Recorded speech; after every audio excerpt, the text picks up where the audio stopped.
Just a quick reminder that each episode could contain some spoilers, so watch with discretion. Sit back and enjoy the show. Well, welcome to today's podcast. I'm joined again with AMKomnenos and Banana, or BananaHammockRepublic as he goes by on Twitch. That's his handle there, so catch him there. And of course, you have me, Legion. We are the gamer's advocate, and I've said it 1,000 times. I'll say it 1,000 more. You get 1,000 gamers in one room, you get 1,000 different opinions, but we like to go over certain topics and conversations that are interesting to us. And today's topic is going to be about the voiced protagonist. Now, there are some games out there that are definitely beloved, but they have no voice acting, or the main character doesn't have a voice.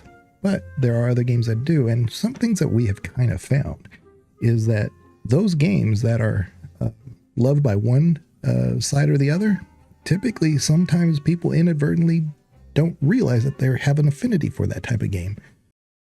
Now, when it comes to voiced and voiceless protagonists, I think that voiceless protagonists take it for me, but for one very specific reason, and that's voiceless protagonists are fairly unique to the medium of video gaming. And that ability to have a voiceless protagonist, which we can't really do in film, we can't really do in literature, we can't really do in TV, is something that we can do. We can play this game, we can transplant ourselves onto a character. But we also have to consider, I imagine, the extent to which our protagonist is voiceless. So we might have a voiceless protagonist. Perhaps we qualify the main character of Baldur's Gate as a voiceless protagonist. We are largely choosing that character's story. We are largely choosing between their dialogue options. Even if we don't always get a massive choice, we might only have two. It's still us deciding what's taking place there. But we're creating our own definable character as we go through. On the other hand, we have the voiceless protagonist of a game like Oblivion or Skyrim, in which case we don't even have to follow the narrative. We can create our own voiceless protagonist who does their own thing in that world. We can have the voiceless protagonist of something discussed by Banana in a recent podcast of Grand Theft Auto role-playing, where someone is creating their own character and living within that world. So for myself, I think the real joy of gaming actually comes from the ability to have a voiceless protagonist, the ability to put yourself into this character. It doesn't mean that I don't like games with voice protagonists. I'm a big fan of Mass Effect. I'm a big fan of the Final Fantasy series, which have, by their very definition, defined characters throughout all of these games. But I think the uniqueness in gaming of the voiceless protagonist is something that really has special going for it. Yeah, I think the Dark Souls are definitely an example of the voiceless protagonist who clearly has something that they want to get done. They know that what they're going to do, how they're going to do it perhaps, but that is completely voiceless. It's on their own. If anything, people are talking to them, but is there even a rebuttal, But I couldn't say that those games don't have a certain merit of character in the character that you're representing. So, yeah, it's two sides of the same coin, I guess. I think there's definitely different degrees of voiceless protagonists. So you'll have games like the first Legend of Zelda. Link doesn't even have a name. He's just the hero of that story, and everything is projected on him. Zelda 2, it becomes Link's Adventure, but you can name your save file and you can treat it as the name of the character. And he doesn't speak, he doesn't offer any insight, he doesn't project emotion in the game. And then as you progress, you get to the Philips CDI era, and Link becomes the character that was presented in the television series. And that's a very different main character and a much more defined personality that I would say kind of disconnects the player from the character. You're no longer able to project your own motivations onto Link because he exists independently and he has his own personality, his own wants, his own reasons for what he's doing.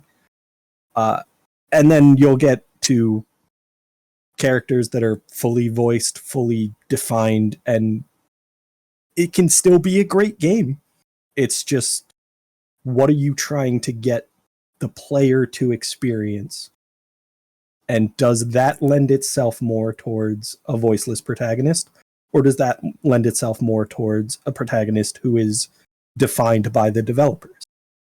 And I think Com has pointed out something incredibly unique to video games with this voiceless protagonist. If you were to watch a movie with a voiceless protagonist, it would be terrible. It puts so much pressure on the other elements of the movie that in order to make a great movie with a voiceless protagonist, you have to be incredible at what you're doing. In video gaming, I don't think that's actually the case. I think you can make a great game with a voiceless protagonist much more easily. And I think there are great examples, Legend of Zelda being one of them, great examples of a game succeeding with a voiceless protagonist because that's unique to video games. I'm wondering where we draw the line actually in what is a voiced and a voiceless protagonist. Because I was thinking of the difference, for example, we would say Baldur's Gate, would we say a voiced and voiceless protagonist? Voiced and voiceless? There are very few occasions where in Baldur's Gate 3, the protagonist does speak, but it's really unusual situation. But go ahead. I just remember, which term are we using for the opposite of a voiceless character? Is it a voiced character? Right, like if it's a voice acted character. So like your protagonist, not necessarily their voice characters in the game, but the person you're role playing, I guess. I would suggest that Baldur's Gate is voiceless. Yeah. In that you have multiple voice actors delivering the lines, but the character itself is up to the player's definition. Mm-hmm. I think that's really where we are, right? The difference between a voiceless and a voice protagonist actually doesn't really directly relate to the voicing. It's how much agency do you have on this character to take them outside of the limitations of the story. Because at that point, then I wonder how much the Baldur's Gate protagonist actually is voiceless. Because I would imagine we would say that Commander Shepard is very much a voice protagonist. But I feel like sometimes we have more dialogue options with him than we do with the Baldur's Gate protagonist. It's more being finicky than anything else. Making sure that we have a fine dividing line between the two. I think it's just more or less actual narration by a actor in the game, not like the interpretation or a set amount of voice lines for like you're limited. Because I get it, like in Baldur's Gate 3, you have an unlimited amount of options based on a network of different decisions. And you don't get that in Mass Effect, right? But that's not, I think we're just saying does that character actually have a voice that I could say, male Shepard sounds like Mark Mears. Female Shepard sounds like Jennifer Hale. That's because they do. That's them. But in Baldur's Gate 3, there is none whatsoever. So it's really your voice being intruded upon them. And that's why I said like Dark Souls is kind of the exception because you don't even have a narration. Essentially, there's an oddly narcissistic quality to every NPC that you meet in Dark Souls, in Elden Ring. Right. No one dialogues with you. Everyone monologues at you. Every single individual. And it's quite unnerving in that regard. It can be quite unsettling, the fact that you generally can't respond. Now and again, you may get something, accept, refuse. But that's all you're going to get. You don't really get to engage with those characters. And I think it gives the game, an odd sense of impermanence. Yeah. It feels as though you're almost trespassing upon this world where you don't really belong. Right. But it's easy also for you to take your character, and I'm assuming a lot because everybody plays differently, of course. But I know if it was me, without having any narration options, I can transpose myself away from their issues. I can still create my own world regardless of the situation that they're dealing with. It's still their issue. Not mine to either impose upon myself or to take on as an actionable item or issue. It's just something that exists in the game. Whereas when you're taking a voice narrator or even somebody with dialogue lines, you're choosing that specific dialogue tree because it's going to lead to another question or another quest. I was playing Nier Automata. I mean, they're definitely voiced protagonists, but a lot of times your option on quests is just refuse or accept. Same way with Dark Souls. But it definitely translates differently because they're narrated. Yeah, I will say there's definitely a contrast even within the elements of voiceless protagonists. Things like Legend of Zelda, the older games, people will have conversations with Link. And there will be an implied response that no one hears. It's not even spoken in text. They're just just this is what Link would say, and the person responds as if he said that. And then in Dark Souls, like Com said, people are talking at you. They're basically voicing their thoughts to the abyss, and you're standing nearby. And that is such a different experience, because I think in both cases, you are projecting onto the main character. In the case of The Legend of Zelda, you are adopting the mantle of Link. In Dark Souls, you are the character. There is no character outside of the player. And I think those are two elements that both classify as voiceless protagonists, but very different experience. That's what you were mentioning earlier about in the first Zelda game, the Link doesn't even have a name. Did you say he's just called the hero? I think that's, yeah, he's just generally referred to as the hero. And then in the Soulsborne games, we're getting the Chosen Undead in Dark Souls 1, Ashen One in Dark Souls 3, Tarnished in Elden Ring. It's always these very non-specific, non-gendered, non-named identifier. You are almost in some of those an object. cases, you're just another potential victor. In all of those cases, like you're the Ashen One. There are a lot of Ashen Ones. You're not special.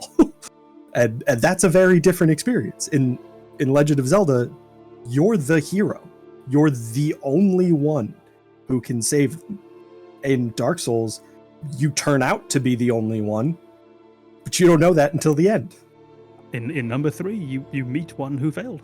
I believe you do more often than that, but in number 3, you explicitly meet one too. Even it's the same person, but such is life.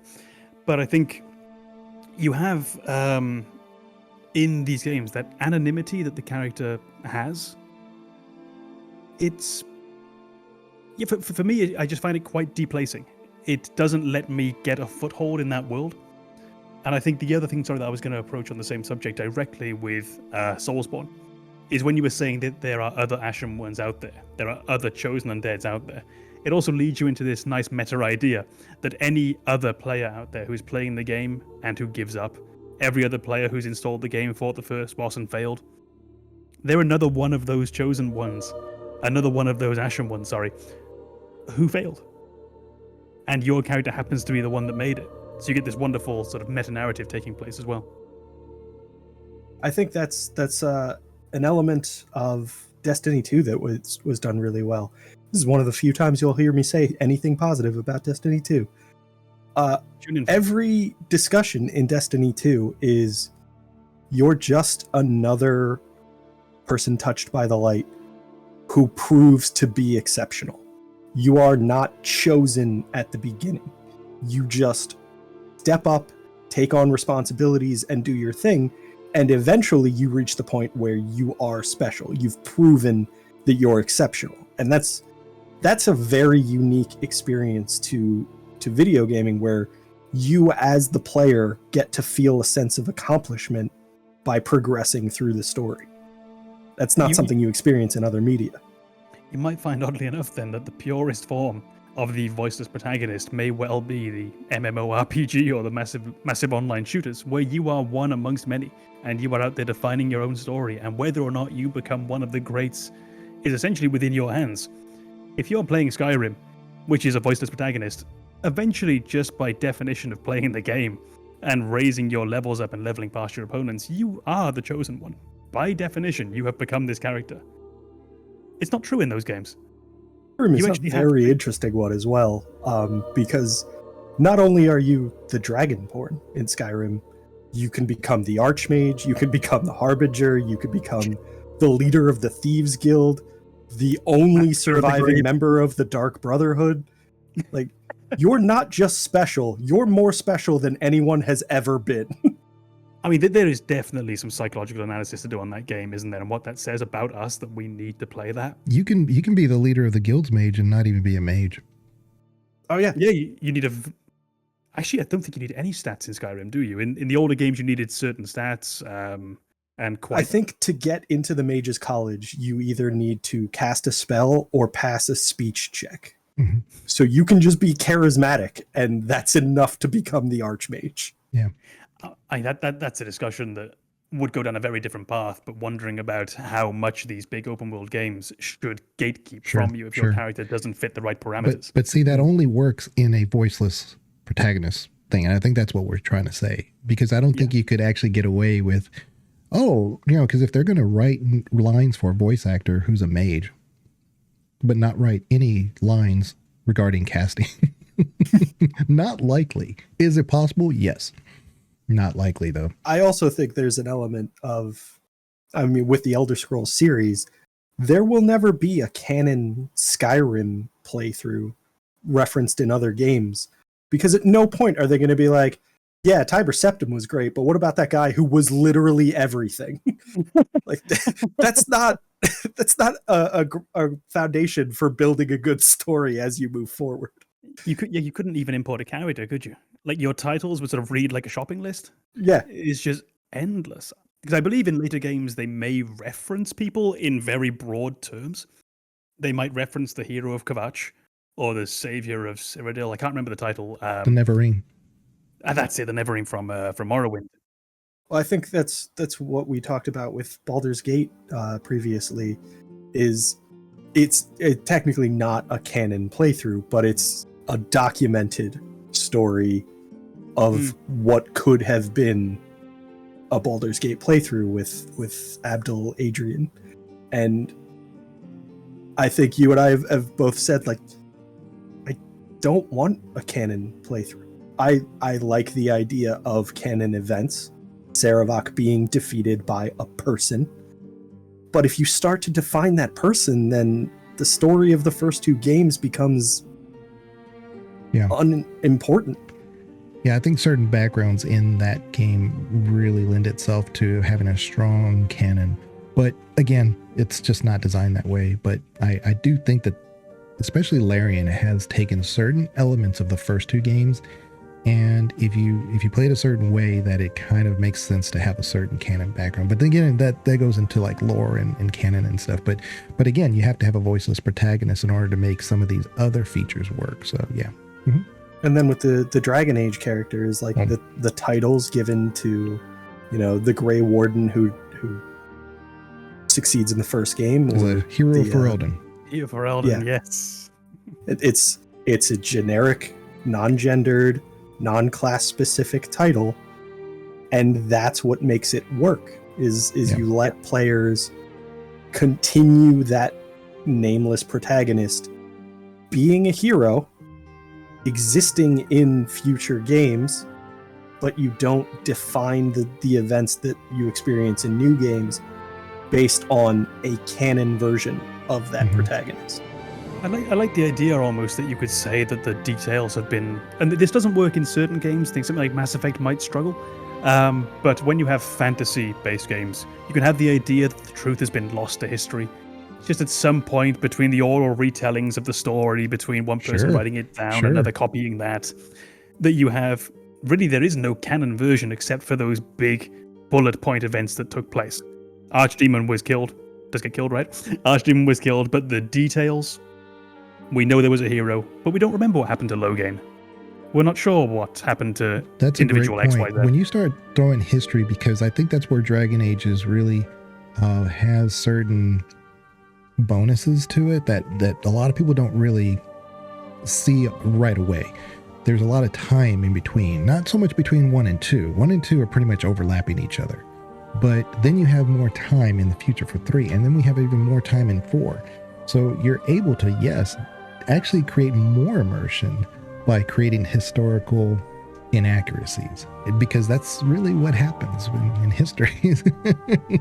I have on my desk, literally right next to me, there's 2 books. One is called The Gesta Francorum, one is The Chronicle of Fulcher of Chartres, and these were 2 individuals who went on the First Crusade. So we're talking real history now. And they don't agree on everything. And this is 2 people who went on it. Or we're 99% sure these are 2 people who went on this. And they don't agree on everything. Some of their dating is a bit off. Some of their remembrances of events is a bit off.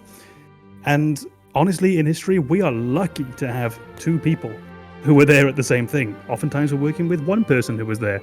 Or maybe one person who was told by someone else who was there. So even in this very precise by historical standards version of history of what took place, there's a lot of stuff that we just don't know.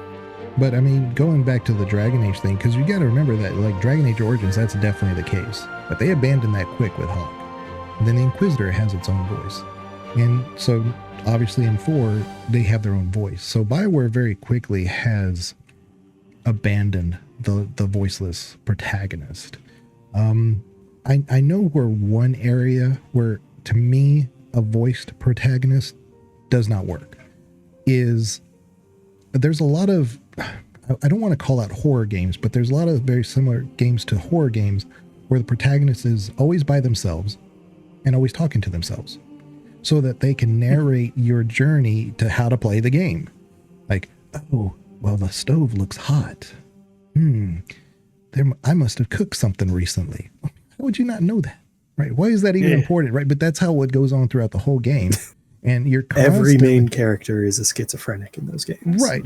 And that's okay if that's what they're trying to portray, but they're just actually trying to tell you what's going on in the person's head out loud, telling you about gameplay events that may or may not even be related to what you're trying to do. It's so distracting. Yeah, but it's very curious because you don't monologue like that. Right. In your life. So when you hear it going on, it's bizarre, it's unsettling, but not in the way that a horror game wants to achieve. Right. It just feels wrong. Right. And that's what I was saying is that a voiceless protagonist would probably work there if they gave a little bit more thought into, like, how do we make the game better so that way you're not doing that? Yeah, I mean, that would be hard to do. I would imagine that to do that would require a certain expertise. But the voiceless protagonist really shines when it's got other people to bounce off. When other people are there to tell you the story, other people are there to fill in the gaps that you can't fill in for yourself. I feel like the Silent Hill games kind of fall into that, where the main character is primarily alone, and there are certainly times where talking to yourself in that game feels appropriate. Right. There are also times where it doesn't. Yeah. Right. I think in Resident Evil 7, the character talks to himself as well. Yeah. Yeah. But I was imagining one that it's not a great game, but you can also use that as a mechanic, of course, or as a plot device. If anyone's played Deadly Premonition, if you haven't, I don't recommend you do. But the character spends a lot of time talking to themselves, and it has a narrative meaning, and by the end of the game, it makes sense. But those are few and far between. So, for instance, like Poppy Playtime, I mean, there's no narration in that, but you kind of figure out what to do. So, that's kind of what I'm saying. You take a real hard puzzle game like that, that's also horror, they were able to do that. But that's because they were using certain ways of telling the story and doing the puzzles that were intrinsic to the gameplay. So you didn't need a voiced actor. You didn't need somebody saying, ooh, there's 4 colors here. There's 4 colors over. Yeah. It wouldn't be a criticism because I feel video games rely upon this anyway, which is why I feel strange when someone calls a game out for it. But if a video game is doing that, does it then have to rely heavily upon tropes, upon things that we've seen before, just to help to communicate to you in a language that you understand when there's no voice?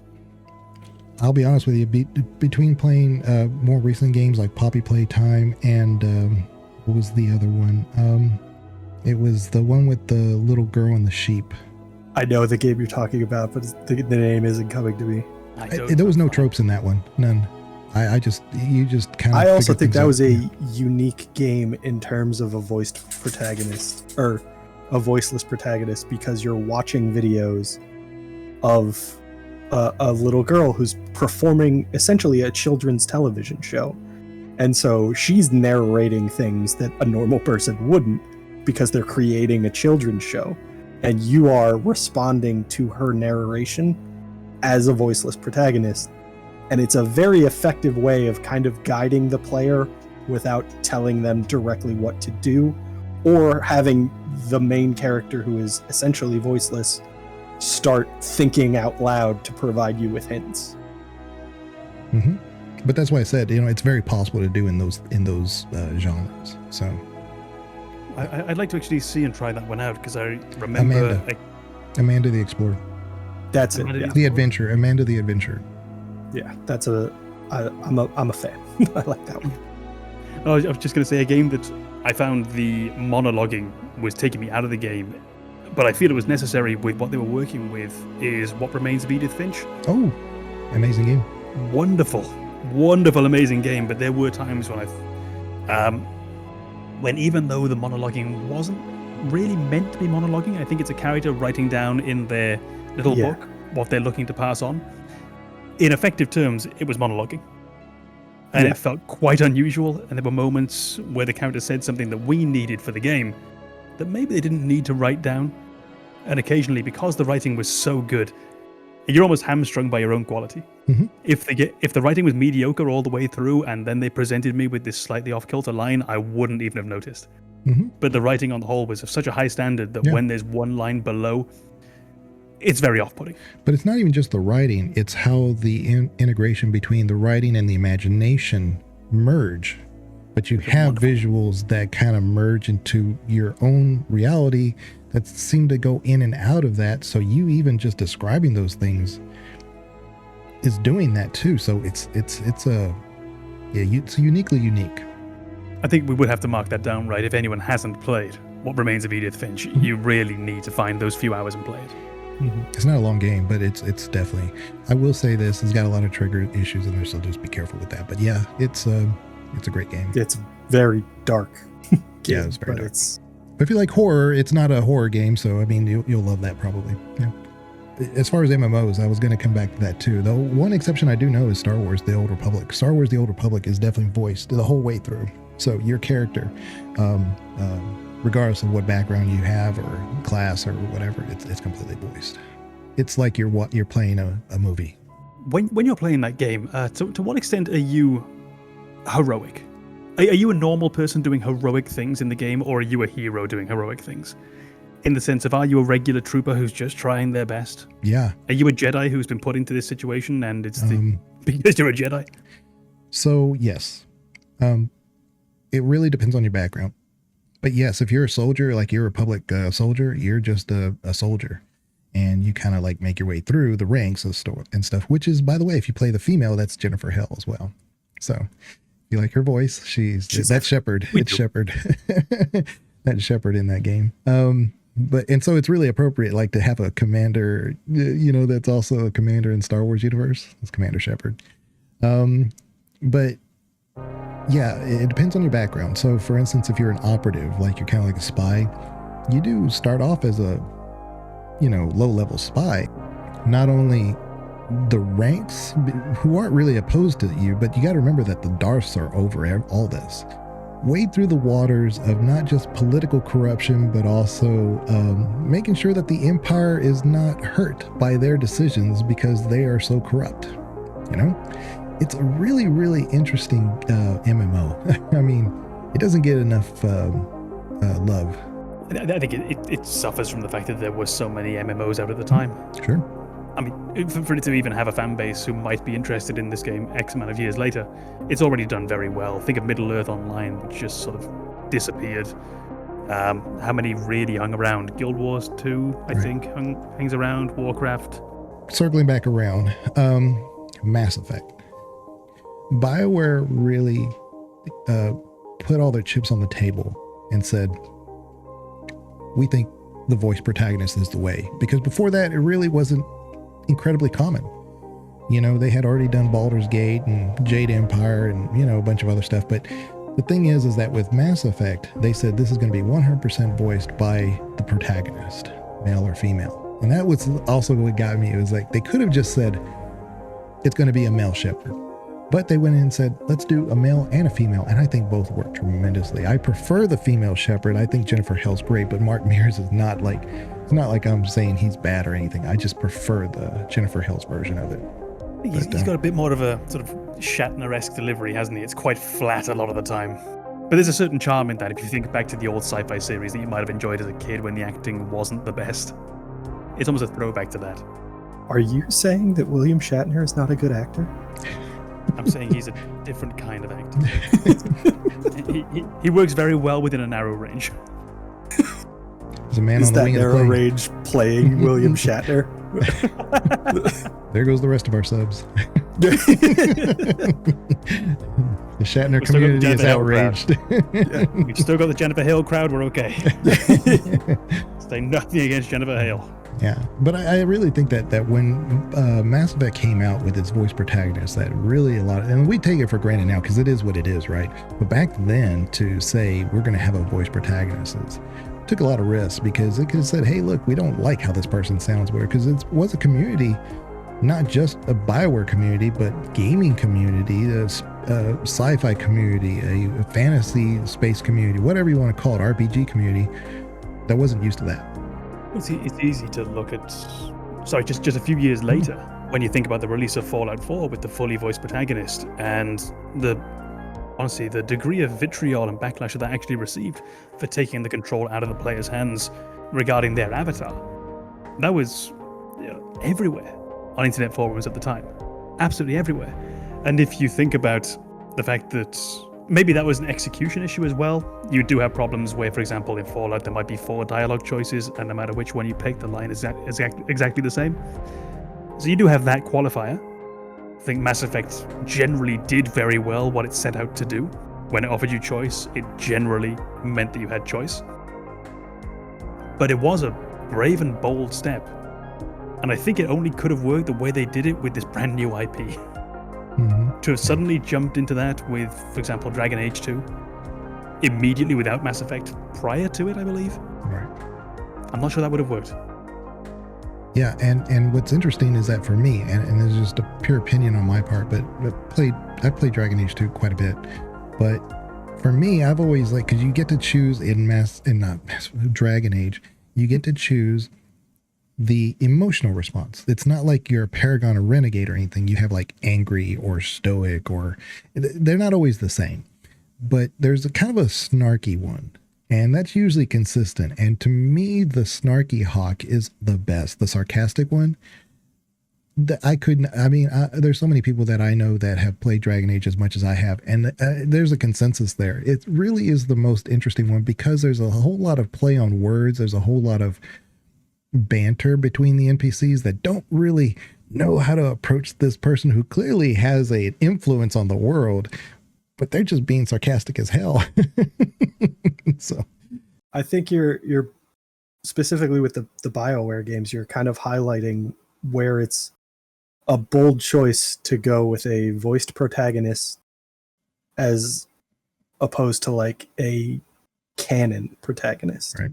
To say, we're going to let you do character customization. We're going to let you choose sex, race, whatever, and build the character however you want to. They're going to have a set voice or one of a handful of set voices. But you still get to feel that connection. You get to feel like, I'm in the game. That might not have been the voice I would have expected, but it feels like I'm choosing the lines that I want this character to say. There's just an audio accompaniment that represents that line being delivered. And I think BioWare did an exceptional job of making sure that the line being delivered matched up with the decision that the character wanted to make. And that's where you get into the challenge in developing a game with a non-canon protagonist that's voiced. Is you want to let your players project, but you also want to give them a complete experience. That's really tough to do unless AI progresses dramatically and you could have a player read a sentence and then it's just their voice. But I don't want that. That scares the hell out of me. Me and a person that we all know, Maffey, we've had a discussion about, because the next Dragon Age game is going to have, I believe, 4 voice styles per gender, which is incredible.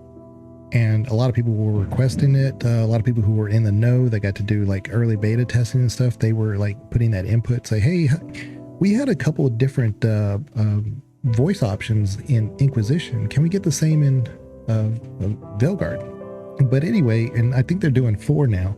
And Mappy was definitely saying that she's all for it. She's played the game more than I have.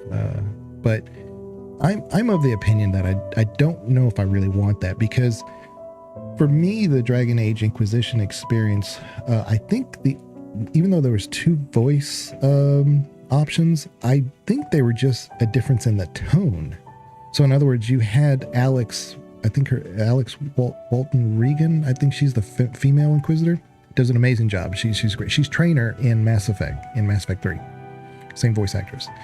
And I think what they did, and I can't confirm it, it just, to me, it always sounded like her voice, just in a different tone. I don't think they really did anything. So my concern was like, are they just going to do that? Are they just going to get somebody with a different tone and then get another person with a different tone and then just call it a day? I don't need that. I don't want that. You know, I'd rather just have one voice and move on. I'd imagine my only concern would be, I've got nothing against having multiple voices. That sounds great, provided you can maintain a certain level of quality control through all of those voices. Right. I've got nothing against, on the other hand, just giving me one iconic performance and a second, maybe, like we had with Shepard, with Mark Meir and Jennifer Hale, who we love. Chat, don't worry, we love Jennifer Hale. Those two, on their own, offered me more than enough variety in and of themselves. But as soon as you get to 4, 6, 8, whatever it might be, I also think it's a bit of a shame if we are voicing a protagonist that we're not mostly having the same experience. Mm-hmm. Part of the joy of a voice protagonist is you are now sharing that with other people. With Mass Effect, if we just go by your options in the menu, you have a 50-50 chance that the next person who plays Mass Effect used the same one you did. Right.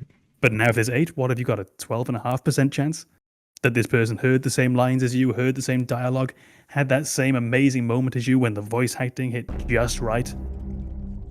So if it's done well, again, not inherently a problem. I'm not entirely sure why it's necessary, and I would be concerned for quality control as the numbers went up.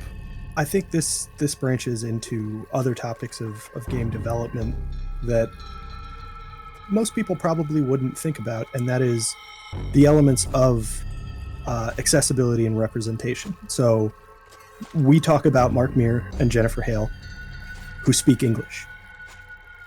Somebody who's playing Mass Effect and is not an English speaker has to have a very different experience with the game than I did as a native English speaker. And I don't have the experience to know what they experienced. I don't speak any other languages. I'm very limited in the way I can connect to a character. They have to speak my language. Right. Getting a game like Mass Effect where the main character has a voice, if the voice actor you get doesn't speak my language, you kind of have to get another voice actor. And then you kind of expand what the developers have to do and how much they have to spend on making sure that you can connect with that main character. You need a voice actor for every language that the game is going to be delivered in. And you might need 2 voice actors, a male and a female. You might prefer or you might want a character who has completely different word choices that are more consistent with the way you speak. Even within English speakers, there's plenty of people who don't use the kind of diction that I use, and they might not feel as connected to the character. And I think that's something that we probably don't recognize playing any of the games that we do, because we only see them from our point of view, and we can't kind of put ourselves in that other position to say, what if I truly don't understand what language they're speaking? What if I just cannot find a commonality that I have with this main character?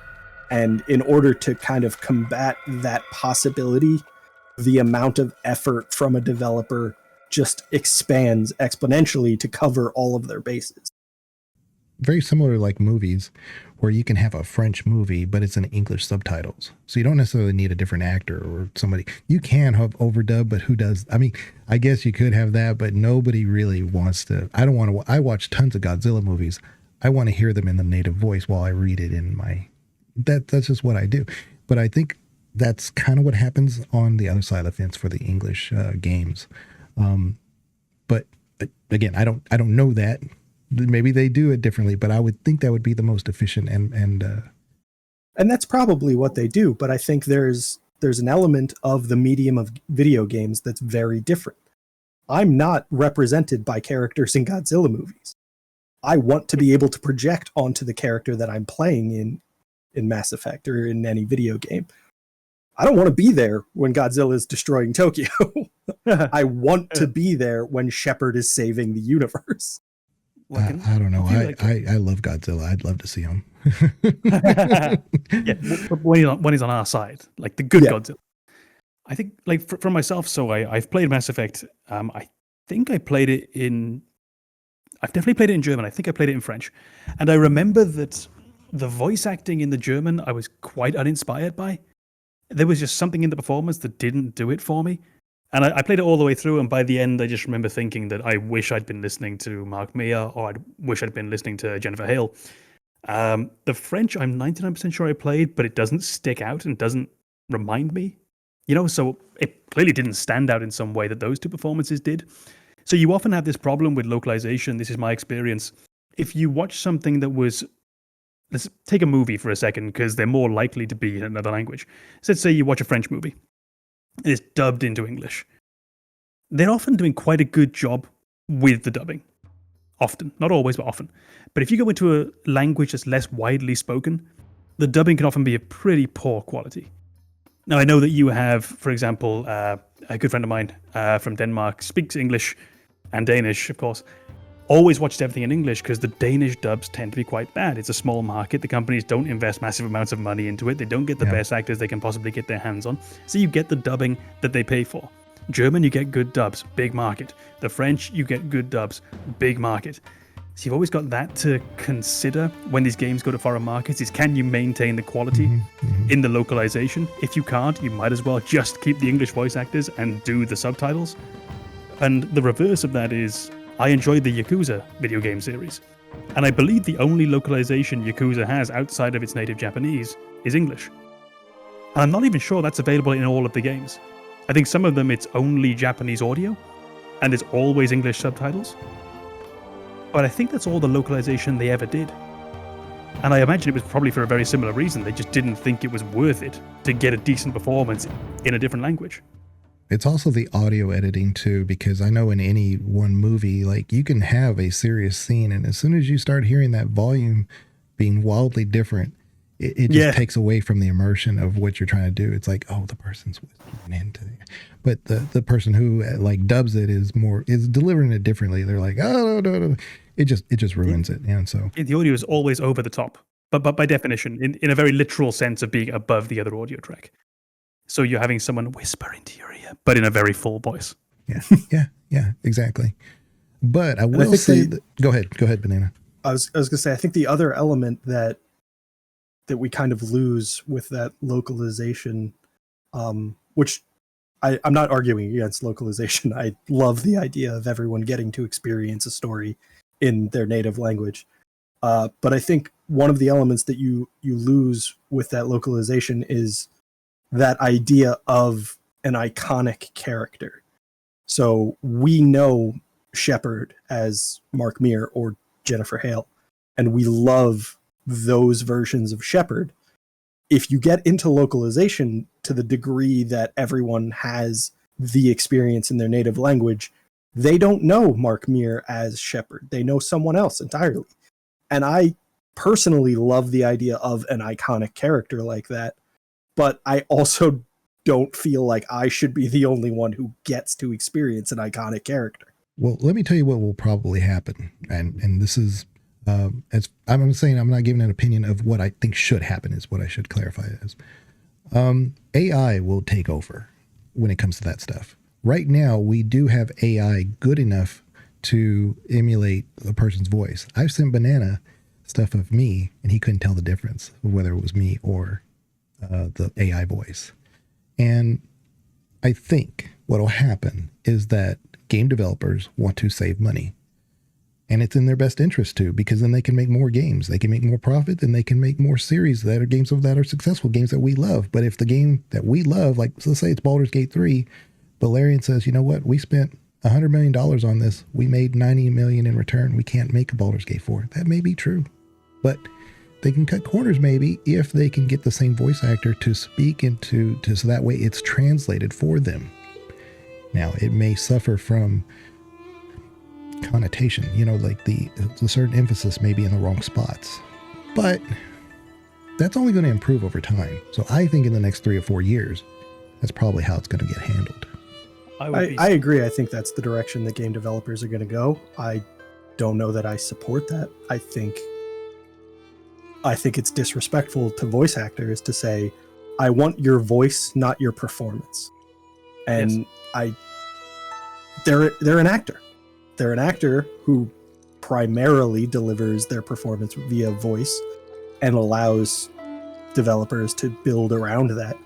But as much as I love the idea of everybody getting an iconic character with that definitive voice, I don't think that this is kind of an ethical use of AI to take that voice from a person and adopt ownership of it and do whatever you want with it. But that's a completely different discussion. That right. Well, I don't think they're doing anything they're doing with it. They're just taking the same voice lines that they've already read. And as long as the voice actor's signing off on this, we don't have an opinion on this at that point. No, I think I would still, and it's a very, very broad brush to paint with. I think I would still have a feeling of ethical ickiness for it, particularly thinking of then the market of those French voice actors, the German voice actors, the Swedish voice actors, who essentially are now being taken out of this, taken out of the equation entirely with their gift. Their gift is they can speak Swedish, they can speak French, they can speak German. Their gift is they can provide a performance that can then appeal to people in their native language. And we have now just cut them from the equation entirely to be replaced with a synthetic version of what someone's done for the English localization, or if it was Yakuza for the Japanese localization. Well, that's why I really like this topic and where we were going with it, because I knew it had a lot of branches to it that on the surface doesn't seem that way. And by the way, I don't know if how many people know Com, but you know, like what, 20 languages, Com? 3.5. 3.5. Yeah. It's all right. I only know the half. Yeah. And that's rounding up. Yeah. Yeah. Com reads in all different languages and he just knows them all. So it's, if anyone curious, it's English, French, German, and the half is Welsh. We can make the argument that it may be better for the player because then they can put in their mind the voice of the protagonist, and so therefore they're speaking in my dialect or my framing of how I wanted to say that. But in reality, it may just be easier for developers to do this. I think there's also certain video games where it just doesn't work. It's not a natural fit. The one thing I suppose you can always say with video gaming is that it's a risk to say something doesn't work because there's probably a developer out there trying to make something work. And sometimes, they really get that lightning in a bottle. But if you think of some of those games that we might have known and loved as kids, things like Populous, XCOM, things on the line of Command & Conquer. The joy of that is being this disembodied, voiceless, godlike entity and controlling your armies or building your planet, whatever the case might be. So I think you also just have these games within the boundary of gaming where a voiceless protagonist is almost the only way you can even do it. But there is one thing that I do think you get with voice protagonists that you can't really do, or you possibly can't really do as well with a voiceless protagonist, and it's an old technique. But the idea of the unreliable narrator, I think, is going to be carried off much more easily when you have a voice protagonist to work with. If you're an unvoiced protagonist with an unreliable narrator, I don't know how that works, except for you just lying to yourself about what your character's background might have been. But the fully developed, fully fleshed out characters that you can have with a voice protagonist allows you this whole other pathway of story that you can tread upon. The gray area for that one would be God of War, the modern one, because you constantly have, yeah, I know, but you constantly have Kratos, and if you know the original God of War, he's a certain type, and he is conflicted. He has these certain things he's doing, but at the end of the day, he's very aggressive, and he has a very aggressive narration. But you get into the modern games, and he's a little bit more thoughtful. There's a lot more things that he has to resolve and conquer, and that he hasn't resolved himself. So that actually, when you talk about a unreliable narrator, I mean, that's essentially what he is half the time, because he himself isn't sure about his future or how to handle it. So It's a sort of yelling, roaring, angry Kratos, tearing everything down around him. Yeah, which he still does, but focused, a little bit more focused, whereas before it was more rage. Yeah, I would say the that, time and a place. I also feel like there's been a bit of a backlash in that character growth with Kratos, where people are upset that he's not the blind, raging, just force of nature he was in the first game. And I really feel like if that's your criticism of modern God of War, you're missing the point of the games. It's a story, and stories don't end at the exact same location they began. If they did, why tell the story? Well, it's not a story, it's a sentence, if that's what happens. Yeah. We haven't gotten anywhere. Why discuss it at all? That's funny, because the criticisms of that's one half. And then the other half haven't played the game, or they'll say, I don't want to play a guy who's one-dimensional. Play the game. I'm telling you, it's not one-dimensional. That's the facade that you have to uncover. I will say that I am willing to go out on a tiny limb here and say that if you haven't played the game, I can invalidate your opinion immediately. Yeah, sure. You are of no interest to me. You have nothing to offer. That's true. Well, there's a not played the game, but there's no intent to play the game because of just whatever reason, right? And that's fine. That's fair. Not everybody can. But I presume that person's going to have nothing to say about it. Oh, yeah. No. I think which is ideally where you should be. I think that's the correct way to approach that situation. To say, I haven't played the game. It doesn't appeal to me. I have no opinion. Yeah, that is not the overwhelming majority of the internet, unfortunately. Right. I know nothing about this topic. Here's all of my opinions. This is what they should have done. Okay. I also feel like that's kind of my contribution to this podcast. Blind prejudice. Yeah. Strong yet unfounded opinions. Exactly. Perfect. Let me explain to you why the game you love sucks, even though I've never even heard of it. Well, don't worry, because my opinions are firmly rooted in fact, but I'm incredibly weak. So I fold at the slightest of pressure. I think between us, it's quite the dynamic.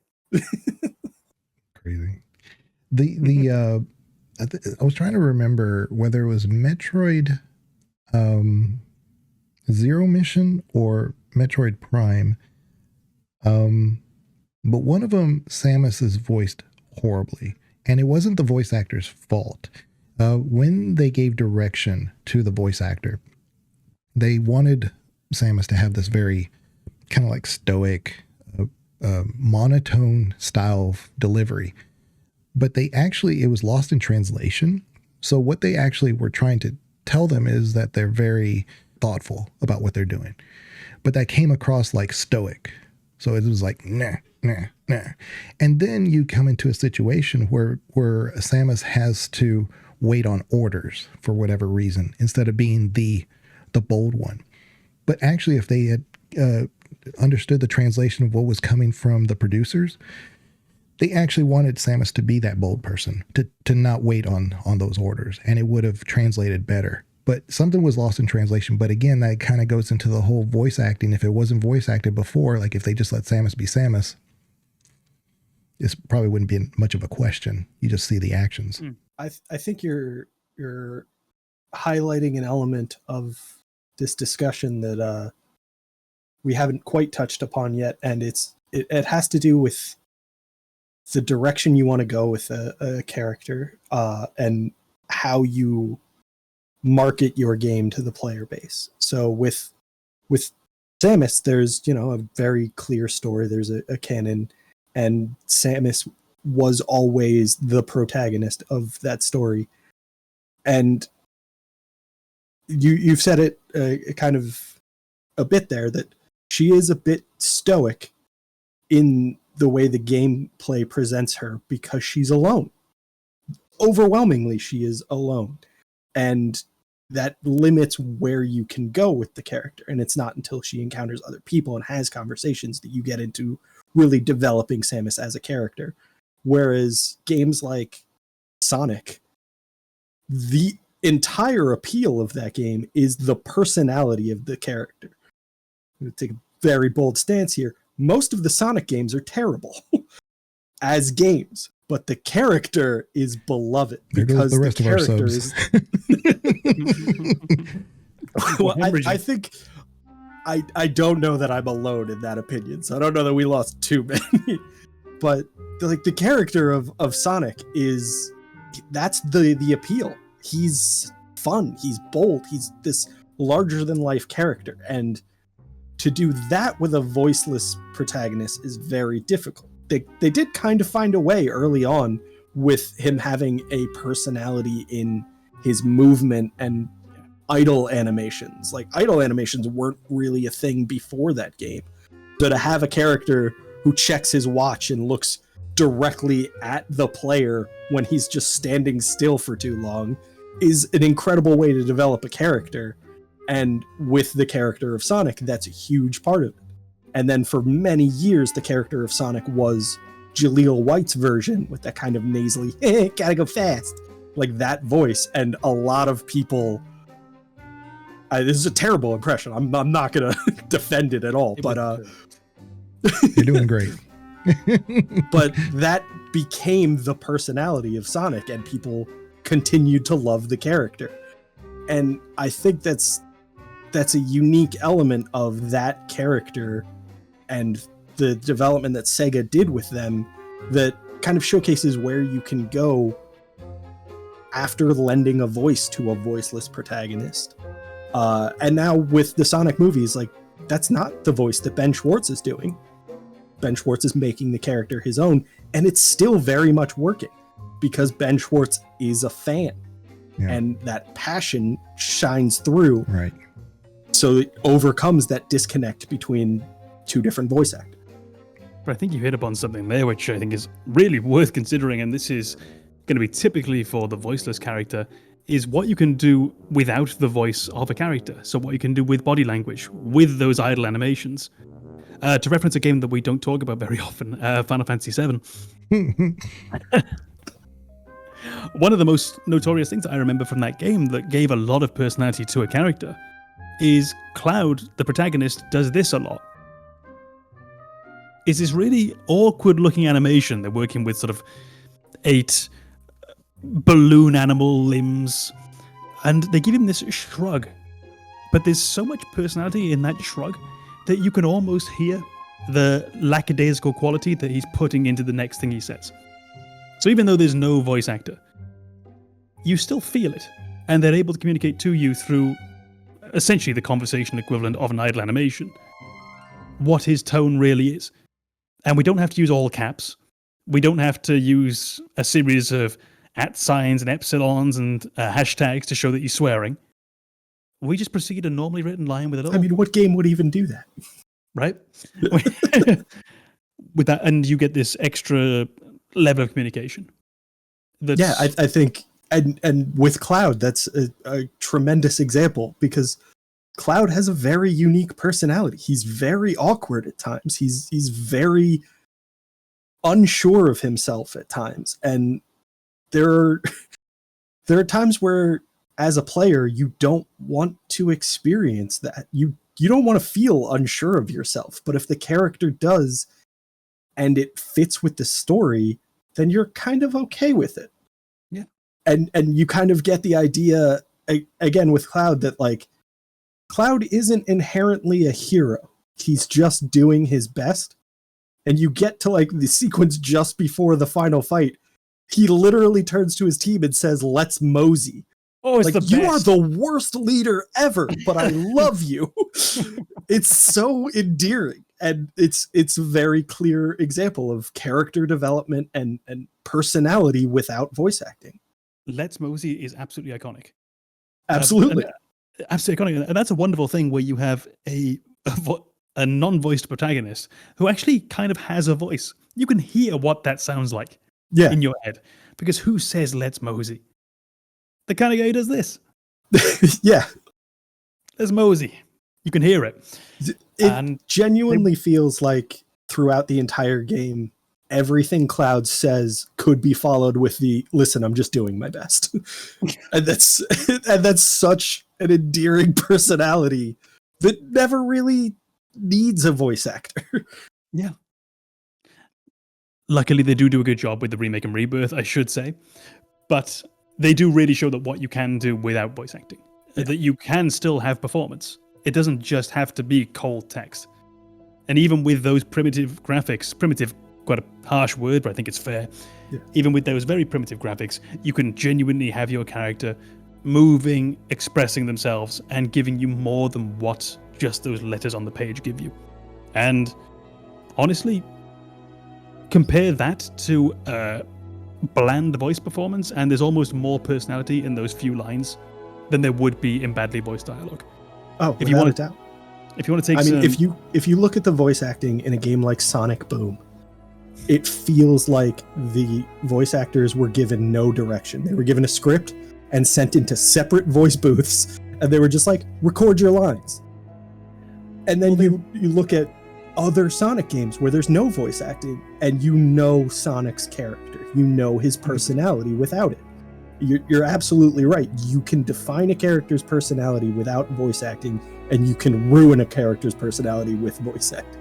100%. And there is an example of a game where they did that, where they essentially sent people into a booth and just said record your lines and gave no context. If you've ever thought the voice acting in Elder Scrolls Oblivion is kind of janky, that's why. They were given, as I understand, the lines in alphabetical order. All of their character lines, and just told, read them. That's not how that works. Yeah. And that's why some of them are shouted, some of them are muttered, sometimes the same paragraph. Sentence 1 is mumbled, sentence 2 is exclaimed like someone leading an army. And they had no context. And I think that's where, maybe, even though this game is primarily exposition and conversation, maybe you should have gone with a voiceless protagonist. But this is where voiceless antagonist, or voiceless foil. Nobody should speak. Well, this is what you're seeing, really the crux, and it is a bit bland, but it is sadly the crux of almost everything we will ever discuss. This is a very broad medium, video game design, and there is good and bad in almost everything. And the voiced protagonist is not inherently better than the voiceless protagonist, nor vice versa. But the well-voiced protagonist is definitely better than the badly written unvoiced protagonist. Exactly, yeah. And the contrary. I didn't want to highlight it, but I'm sure at this point, if anybody has watched multiple episodes of this, you can tell that when we're presented with these questions, our answer is always, no, like that's the hard stance we take, and it's, if you do it well, it works. If you do it poorly, it doesn't. If you do it well. But that's the beauty of the medium, I think. It's the beauty of film, it's the beauty of literature as well. Is in almost everything there is some inherent value, and it's just upon the ability of the performer and or the writer and or the cinematographer to withdraw that inherent value and to put it on display for the rest of us. I feel like the Souls games really get to the point we've made, which is if you do it well, it works. If you don't do it. Yeah. And the Souls games, they have voice acting in NPCs, but the protagonist doesn't have a voice, and it works. And then you go to a game like Thymesia, which is a Souls game that doesn't work. And it also doesn't have a voiced protagonist, but it very much feels like a copy and paste effort. And there's not the passion, there's not the desire to tell a story and work with what you know how to do. And I think that's really where the heart of the issue lies. If you know what you're doing with a game design element, you don't have to follow a rule. You just need to play to your strengths. Well, I think if you go back to the very intro, I think I opened up by saying that I think I prefer Voiceless. This became rapidly equivocated and retreated on and withdrawn. But that's where we began, was staking down a slightly soft, but certainly a preference for one over the other. there are two games that came to my mind, and I brought one of them up before in the past for previous things, but Final Fantasy VII. no, He never stops. no. I know I talk about it all the time. Yeah. Inscription. We'll get a counter. Well, it's Inscription and Slay the Spire. No, the Princess. Slay the Princess.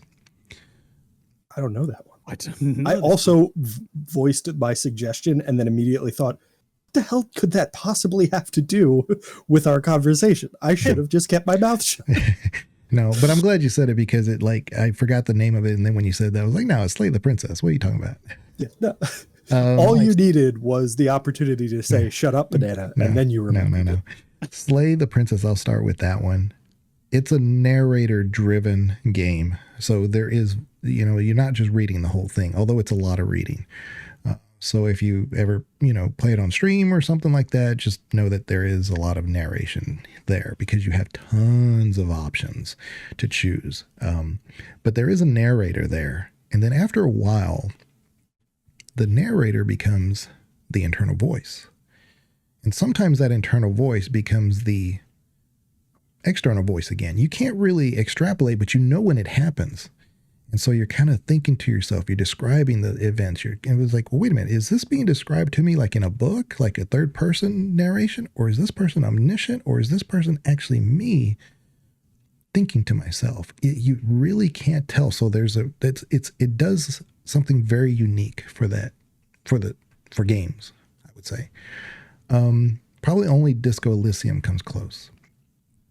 The other one is Inscription because although there's no narration in that game, there is these series of sounds like, but it does takes the text and whoever's speaking has a sound that you would kind of associate with that person's voice.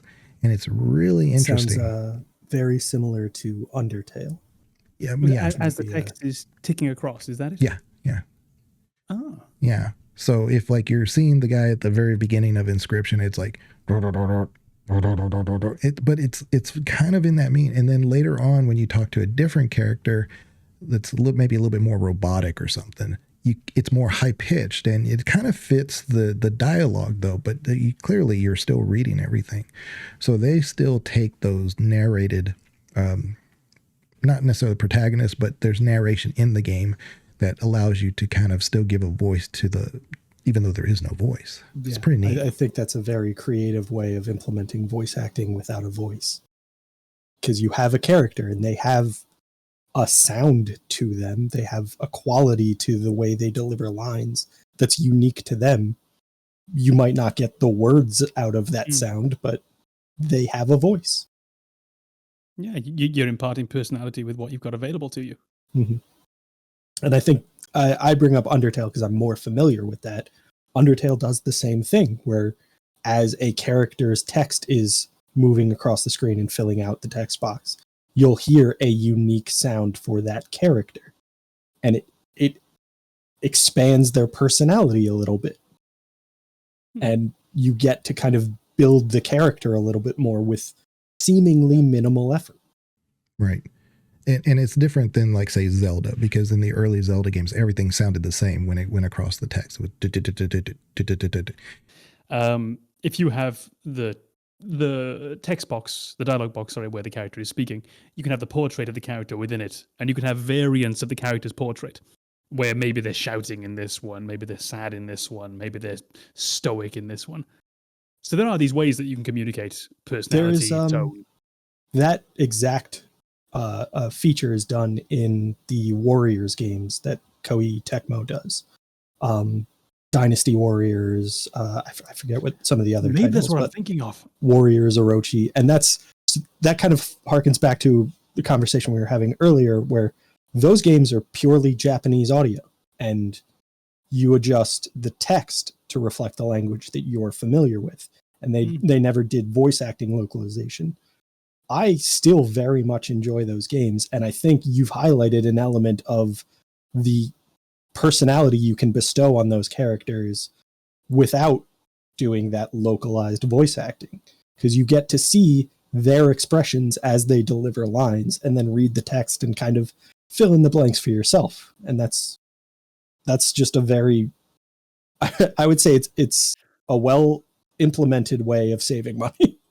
Yeah. Maybe that's not the only reason they do it that way, but it has to save money. It's a low budget solution to a high budget problem. Exactly. That's clearly what they're doing. And I think that's a large amount of what you had to do for a long time with video gaming, was to be creative in those ways. Because of course, if we go back to things we discussed before with music, you only had X amount of megabytes available on your CD or on your disk drive. You're not getting spoken dialogue in the quantities that you need on those games. To this day, I don't know how they got Metal Gear Solid on disc. It must have been too. I can't remember how big the box was, but you think how fully voiced that was back in 1997, 1998. But that was the outlier. Mm-hmm. And even in that, you had it changing images of the characters' faces to help you even more communicate tone. Because we're never going to animate the characters as well. We're getting the voice and the face. So yeah, I think that's one thing I will eternally find fascinating with video gaming, is the history of video gaming and what we did before we could do certain things. And I'd be very curious how many of these things still, possibly in ways that you don't really perceive, or in ways that are now disconnected from that because we've had so many steps in between, how many of these odd little decisions, these odd little workarounds that people came up with back in the day still affect gaming to this day, simply because they established an archetype. Exactly. I would be very curious to see how many of these clever workarounds are just common practice at this point. I think I might have one in my head. RPGs, 3-person parties. Surely you would have let them have 9 if you could. Back in the day, if you had 9 in your gang. But to this day, we stick with 3, maybe 4. But we never really let you have a gang, even though we very much could. So I mean, there are outliers to that as well. But yeah, I think your party limitations, and we see the same thing in Baldur's Gate 3. You're limited to 4 characters, and it's a modern game. There's no reason. I mean, it's currently 120 gigs, so I'd hate to see what it looked like if they were like, yeah, you can walk around with everyone. So at the end of the day, once again, we basically conclude, like, we like voice narration when it's done well, and if it's not voice narrated, we like it when it's done well. Yeah. The Gamers Advocate channel's very bold stance is, if your game is good, it's good, and if it's not, it's not. You're welcome. No, if your game is good, it's good. If it's not, don't worry. We're sure there's something in there that we like, and we're willing to focus on that. But yeah, any final thoughts or anything? Or I think we really summed it up with that quite non-committal statement. That it really, like almost everything. I think we nailed it. It's per policy, yeah.